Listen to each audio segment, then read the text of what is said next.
আমার রুই মাছের সরষে পোস্ত একদম রেডি। দেখতে পাচ্ছেন এইরকম তৈরি করেছি আমি।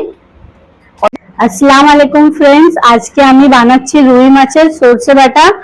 চলো বানাই, একবার দেখো। মাছগুলোকে নুন আর হলুদ দিয়ে মাখিয়ে রেখেছিলাম, এবার মাছগুলোকে আমি ভেজে নেব। মাছ আমার সবগুলো ভাজা হয়ে গেছে।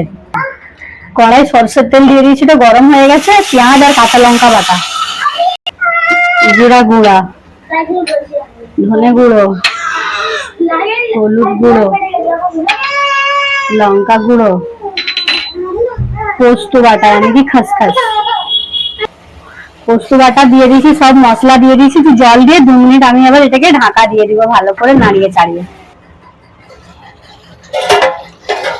এই যে 2-3 মিনিট হয়ে গেছে, কত সুন্দর অয়েল রিলিজ হয়ে গেছে। এবার আমি এতে এই যে আম শুকনা, এটাকে আমি এতে মিশিয়ে নেব। মশলা থেকে একদম তেল দেখতে পাচ্ছ কি সুন্দর রিলিজ হয়ে গেছে, একদম মশলাটা অনেক সুন্দর কষানো হয়ে গেছে। এতে আবার মাছ দিয়ে দেব। তোমরা তোমাদের হিসাবে এতে পানি অ্যাড করতে পারো। আমি 1 বাটি দিয়েছি, এই বাটির 1 বাটি। দেখছো আমার রুই মাছের সরষে পোস্ত একদম রেডি।